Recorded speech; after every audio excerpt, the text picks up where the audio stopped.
Floods have turned deadly as water inundates homes and cuts off towns in parts of Queensland. There are several emergency warnings in place, including Cardwell, Hinchinbrook Shire, multiple suburbs in the Ross River Black Zone and further south. We have team coverage across this for you this morning. Let's go first to 9 Queensland reporter Pat Heaney in Townsville. Pat, good morning. A severe thunderstorm warning is in place right now. Good morning, guys. Exactly. That storm warning is in place over a massive area too, right from Tully down to Ware, and there's been floodwaters rising throughout that whole region.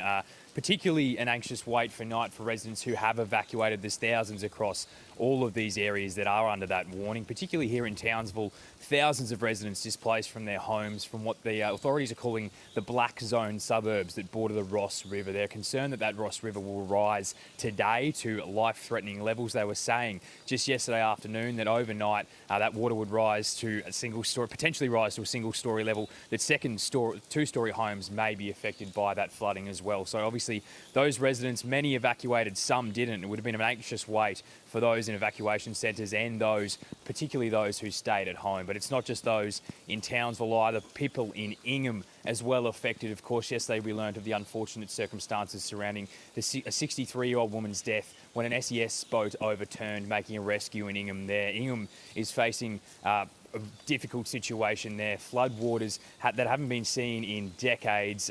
Potentially, it's been tipped that if this rain continues, they will reach records that haven't been seen since 1967. There was a number of rescues made there yesterday, a number made overnight, and I've been told that this rain is just continuing. They experienced more than 188 millimetres of rain in just the last 3 hours this morning up to now.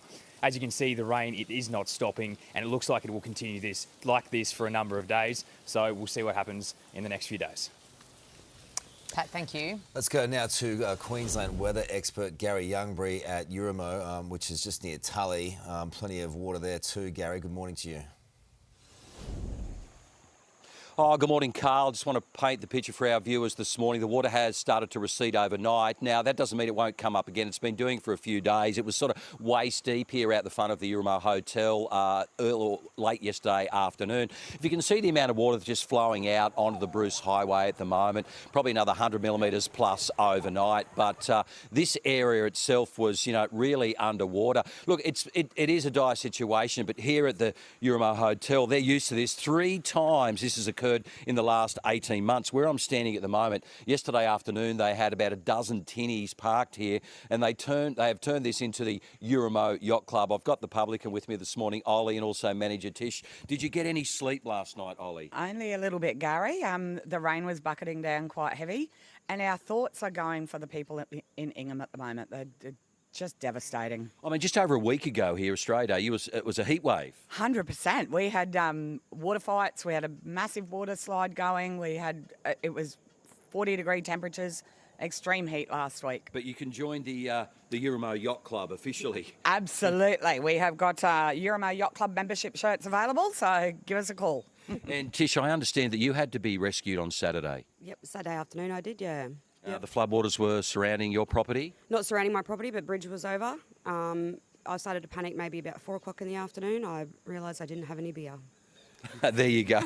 There you go. Look, turning a very dangerous situation into a light situation here. But look, there's a lot more rain to come, guys, in the next 24 to 48 hours. Just to put it in perspective, the annual rainfall for Sydney or Melbourne, that has fallen in about 48 hours for quite a few towns just south of here. And we're lucky we're getting a break at the moment. There is a lot more rain to come. What about that comparison?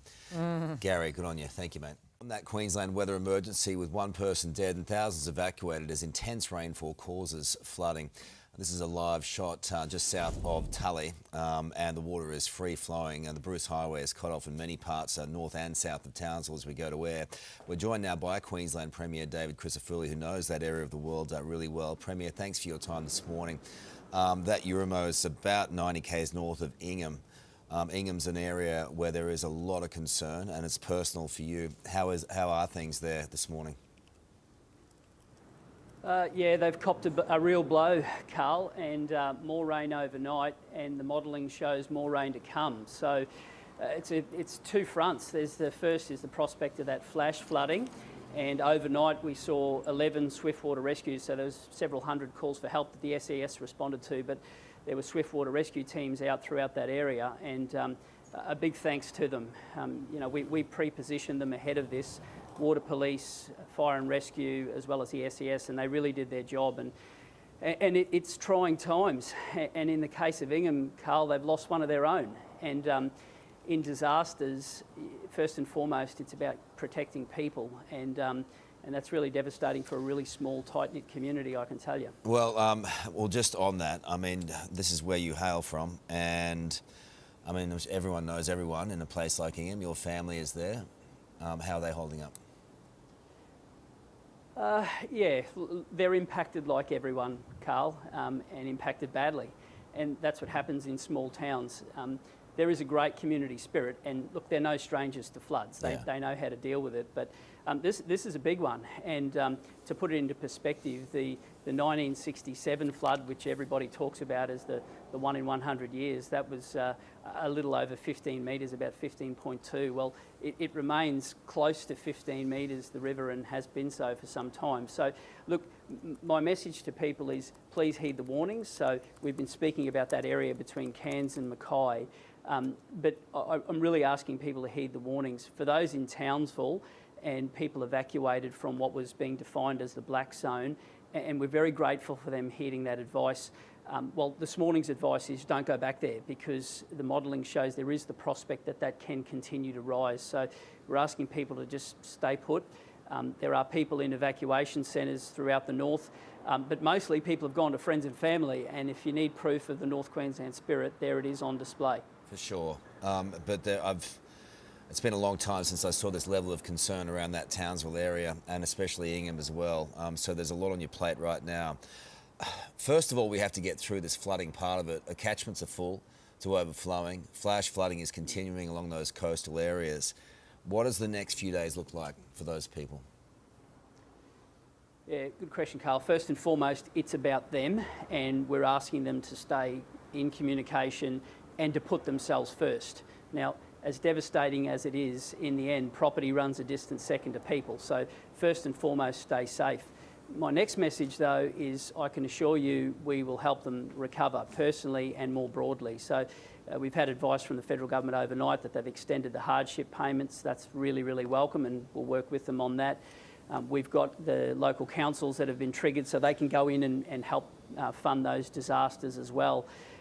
My commitment is to make sure that we also build back better. I'm a big believer in betterment, and when you're replacing something, don't just do it to the same standard. Yeah. Build in some resilience for the future. So, but that's tomorrow's concern. Yeah. Today's is about people, and there was a lot of rain overnight, and the prospect remains of more to come. So listen to the warnings. We'll give them in real time. We'll give them as clearly and as straight as possible. We're just asking Queenslanders to continue to do what they've done. All right, so the next few days challenging, and then after that, I do want to briefly mention this. The supply chains are already affected. From what I can see, the Bruce Highway is cut north and south of Townsville in different parts. A particular concern is just north of Townsville.